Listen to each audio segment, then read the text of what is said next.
All right, guys, hey, we are doing, I guess it's an episode of Shop Talk, but we kind of faded away because we've been so busy that we've kind of had to reset. But we're going to do a walk around the shop video and we'll go see some cool stuff. So we're going to walk over here and talk to Pierce for a second. Pierce, how you doing? Good, how are you? Pierce assembles chassis. Actually, Pierce used to help us years ago in the parts side as far as shipping stuff out, but he actually put a couple chassis together and he did a hell of a job that now he does full-time chassis assembly. You don't get act so surprised I did a good job. Well, I was a little bit, let's be honest. Yeah, me too. But he's done a great job and he's learned to plumb very good. He's doing a killer job and he's getting really efficient. So people that are buying chassis from us, Pierce is putting it together and he's so good at it that it's just, he does it in his sleep practically. It goes quick for him. So anyways, these are a lot of the chassis that he's working on. We've got more at the powder coat shop, right? We got more over there. Yeah. And so we got more coming. And so we're just chassis, but we're always tweaking things just a little bit, but trying to get better. So these are some 4-link bars. He's got the grease fitting in here and the bushing. So he'll get all those. We grease all these ahead of time, right? Yeah. So when you get the chassis, everything's been put together, everything's been greased, everything's ready to go. Correct, yeah, it's pretty much ready to rock. Yep. All right, cool. This is one of the first trucks we ever built. We actually, the 56s have like a floor pan over the transmission, and back then we just bolted it back down like normal. Well, it started to develop a rattle or a squeak, and it got really annoying. So we had to pull the carpet back, put some nuts in there, bolt it down, glue it down a little bit. Right nowadays we just weld them all up because you don't need to get to them. Who wants to tear carpet out? Something we learned a long time ago, but we didn't learn it before we had done this one. So, all right, let's keep moving. So Justin's helping us on a project here. This is a 4-wheel drive chassis that's in development. So we got some parts we're trying to figure out. We're mocking up the motor. We got a little cross member section we're going to develop and try to get this to where it's ready to go. We're waiting for some coilovers to show up. I think we're maybe a couple, 2-3 weeks away, and our first 4-wheel drive chassis for 67 to 79 will pretty much be ready to go. We'll start selling them. We started it, it's taken us way longer than we thought, but we're cruising now. So anyways, keep up the good work. But it's been a work in progress, one that more work than progress, as you can see. This is the final prime of our 1949 pickup truck. They basically at this point, they're gonna, when it's dry, they'll block it and we'll be ready to paint. It's gonna be like a 2004 silver Porsche color. I think it's what the owner picked. Let's go back in here. We're moving into the final prime phase. This is kind of the last major block, and then we'll just put some primer on it so we can finish it off and start prepping it, start sanding for paint. Man, it's actually probably perfect. These guys have done a really good job on it. You can come over and look at the photo, the top photo up there. Chris, Pinstripe Chris on Instagram. We designed this with him a while ago, and now we're hoping that it looks like that when we're done. But I think it will. They've done a good job. This is the 49 that you saw in the booth. This is the cab. Start prepping for paint? Yeah, we're sanding for paint, right? 220-400. This is basically got a clutch, so you got your clutch master cylinder and then your brake booster there, and you got clutch pedals. He wanted to have it manual transmission, and so we're, you can see the bed, it's ready to be, it's basically ready for paint. So, all right, let's go get Roman. Roman's been working on this Bronco for a million years. Roman. Oh man, well, this is my good side. We caught you. How long are you gonna milk this Bronco out? Well, you figure, you know, they don't make brooms big enough to sweep all the cobwebs off these things. So. All right, so we got these big 40-inch wheels on here. No, those are tires. And tires, yeah. We've got one of the coolest customers that you could work for. And I'd say pretty much all of our customers are like that. He knows precisely what he actually wants. It's just he doesn't tell us until we've moved past a point, and then he's like, but could we? And of course we always say, yes, we can. Yeah. A lot of work, a lot of work. Yeah, He's actually thought this thing through. Every little detail, he has like obsessed over it. And so you've probably seen this. We had this once articulating out. We had to kind of redo the bumper because he wanted to have 2 gas cans. He wanted to have a full-size spare tire. So we had to refab all this stuff. New locks here. We had new pivots here. All this is coming apart, and we hope we don't scratch the body, because honestly, him and his dad actually painted this a long time ago. But he's put some Dana 80s in here. Like, these things are, Oh, they're beefy. they're legit. Anyway, he's got the Hero 3 transfer case. He's got everything that a trophy truck would want, and but he's got it in a really cool Bronco, and super cool.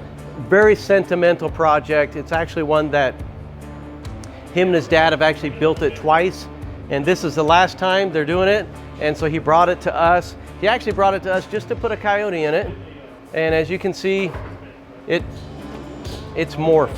It's morphed beyond. A couple parts are waiting. A couple more. We got an anti-wrap bar that's been designed. We've got some new steering brackets. Yeah. We get those on, and then we can slowly pull it apart. We're gonna re-powder coat the whole chassis, and so hopefully a couple weeks we'll pull it apart. All right, so we started this a while ago. This belongs to a super cool customer named Paul Treadwell. We've had some help with the fabrication from some really cool guys that have come in here to help us. We're extremely busy, and so in order to maintain progress on builds, we occasionally sub some stuff out. As you know, that good sheet metal fabricators can be hard to find, and so rather than keep waiting, it makes sense to invite some of our good friends into our shop to come help us. And so Cody, he's done a lot of the engine compartment. He'll be back in a few weeks. We're gonna finish it. And as you can see, there's no master cylinder here because we're actually gonna do something different and hide that. We just want this to be just a motor. Looks like the motor will be kind of like floating in there. And then after that, everything else is gonna be nice and clean. And so we'll come back here. God, you're noisy over there. One of the things we're working on is we're putting actually a lip on here. All square bodies, this actually is super flat. And when you're kind of designing a square body, one of the difficult things is it's like making a piece of paper look cool. It literally is just super flat. And so we've actually accentuated this right here so that it ties a little bit more to the front, a little bit more of a lip, look a little bit cooler. You can come over and see what we're working on over here. Here's another master craftsman, Pete, with Dexterous Engineering out of Salt Lake City, Utah. He came down here to help us and push this truck a little further along. It's a lot of work. Little details like this may seem like not much when you just first look at it, but it actually is a lot of work. Pete's worked really hard to get that to look as good as it is. Well, you can't even tell it looks like factory because you can't even see any of the welds in there if you take a look at it. Just, it's perfect. This is our bed floor we've got in here, and this will open. One thing that's going to be different about this truck is we are not putting a metal bed in this thing on purpose. I feel like a square body, there's so much metal going on. We wanted to do something slightly different, and so we're going to put a very modern style wood bed in it, so they won't necessarily look like a traditional wood bed. It'll be more modern, the colors will be more modern, but we've got a couple tricks up our sleeve on a wood bed that will be different, things that we haven't done before, but also things that you probably haven't seen. And so we won't tell you what it is because we know our competitors, they follow along, watch us, and we don't want them to steal our ideas before we get it done. But all right, let's keep going. This is a pretty cool truck. We are just finishing up the tunnel on this thing. We need a little bit more room because of the big drive shaft and everything going through here. Supercharged Coyote motor that was in another truck, and then he decided that he wanted to rebuild the truck and make it a little bit nicer. And so you can see they're finishing up the tunnel right there. And then we'll be able to get that back on and move along. We're not going to show you this truck yet, so no peeking. Hi, Carissa. Hey, help us remind everybody. We actually have a block party, right? Yes, our second event, our FFG block party. I don't know, that's what we're calling it. But it's going to be on March 18th. March 18th. So March 18th, 5 o'clock to 9 o'clock. Don't come early either. Yeah, don't come early. We have a full day of work to do before that, and we're going to set it all up, so please don't come early. Yeah, don't come early. 5 o'clock, but be here at 5. We got 3 food trucks. We got crepes, we got burgers, we got tacos. We have Bad Jimmy's is coming. They're gonna have burgers for us. We're gonna have Random AF Tacos. They're gonna have tacos for us. And we have What the Crepe, which is gonna have crepes for us. So we've got desserts this year too. That'll be good. That'll be fun. Last year, our first event, the food trucks, we had 2 and they ran out of food. Well, it was good for them because we ran out at like 7:30. So a lot more people came than we thought. So we are bumping everything up this year. So we should be able to house everyone. That'd be cool. We got a DJ coming. Yep. So we'll have some music. Yeah, It'll be fun. Come hang out. Come see all these builds. Come see chassis. Come see all the stuff we're working on. And just come hang out. It's going to be a good time. So this is a truck that we've got about 900 miles on it. We are super close to being kind of done with it. We got a steering wheel we're waiting for. Spark Industries has a steering wheel coming for us. I wish they'd actually get it here so we could get this ugly thing out of here. But that steering wheel's not staying. We've got one that's going to fit the style of the truck a little bit better. It'll be Cerakote, look cool, and that'll make that look a lot nicer. The interior is like a King Ranch. That was kind of the look and feel we were going for. It's just kind of a little bit more updated truck. This is a Gen 3 Coyote. You got the 10-speed automatic transmission. You've got everything in here is just basically what you can purchase from us to put your own truck together. Man, just runs super good. It's fast. It really is fun to drive. But this guy lives in Wisconsin. Jesse lives in Wisconsin, and honestly, if you've ever been to Wisconsin in the winter, there's lots of snow.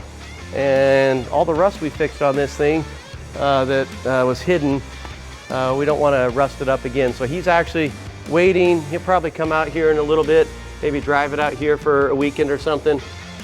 And then we're kind of waiting for the snow to melt, and then this will get shipped out to him. But we'll probably have maybe 1,500 miles on it before we get rid of it. Just, you know, it's one we can have fun and have a good time in it, but yet at the same time, make sure it's ready to go. We don't want this thing to have any issues when it leaves our shop.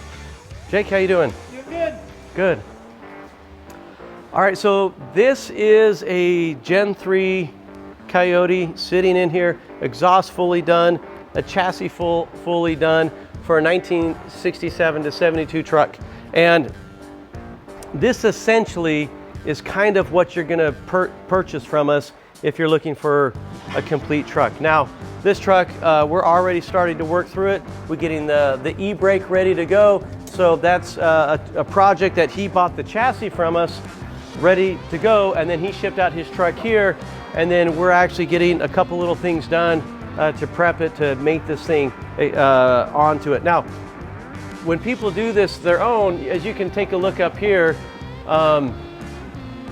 we're gonna actually undercoat this. This was painted. It's pretty decent. A couple little changes we had to make, but we're gonna take and bed line this thing so it's nice and clean and black, and then this will go on it forever. We are gonna repaint the firewall up here.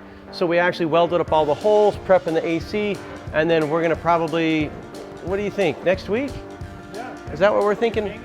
Yeah, so next week they're gonna body work this firewall, clean it up one day, and then a couple days later they'll have that painted, and then they'll undercoat all this, and then this thing mounts permanently, and then they're gonna start wiring it up. Our goal is to keep these builds that we do in our shop, where the chassis is done and all this is done, 2 to 3 months, have it done, ready to go. And so we're working hard to get this thing wrapped up. We'll do all the interior on it, and it'll be a running, driving truck when we're all done. But this is the process. You can kind of take a look at it and see what's going on. So this is a 1936 Ford. It's a car, so which is actually interesting. We don't do cars here very often, but this belongs to a friend of a friend, and so we are trying to help fix a few little things. The belts are flying off and things weren't just right, and so I think they're working on getting that straightened out so that this will run a lot better. He can drive it and go take, it was his grandfather's car. I called it a truck, but it's his grandfather's car, and so he wants to go take him for a ride in. He's getting pretty old and his health is kind of failing, and so he wants to take him for a ride in this real soon. So this truck here we're gonna have at the show. We'll pass this off to the customer at the block party. He can take it from there. We're basically right now just putting miles on it. Everything is done, but just driving the heck out of this thing to make sure it's good to go. We got to get about 750, 800 miles on it and pass it off. As you can see, there is a lot going on here at the shop, and it's just a fraction of what we got cooking, because we got chassis being done, we've got projects at the upholstery shop, we've got projects out there to start, we've got stuff sitting outside that we are waiting for parts to come in, because as you know, you got to wait for parts. And then we got a lot of parts for shipping. So we're trying to get caught up on all the parts that we ship out of here. We're trying to increase inventory, trying to stretch ourselves a little bit more to carry more on the shelf, because sometimes things just kind of go on a run and then we're out, and it went quicker than we thought. So we're trying to get on top of that and be a little bit more efficient at it. We are a small shop in a lot of ways, and the parts business is something that we're learning more about and getting better at, and so we want to get better at what we're doing and be more efficient and better communicators and all those things to you guys that are buying parts. But please forgive us if we're a little slow occasionally. We are definitely trying our best, and reach out to us if you have questions. You can email us like at support@fatfender.com, info@fatfendergarage.com or fatfender.com. I think they both work. And but just give us an email and we'll do what we can to reach out to you and help you guys out. Worst case scenario, if you need help, just say, hey, Jason, help me, and I'll try to reach out to you and give you a hand. Anyways, thanks for following along, and hopefully you can get here for the block party March 18th. And until then, next time, we will see you later.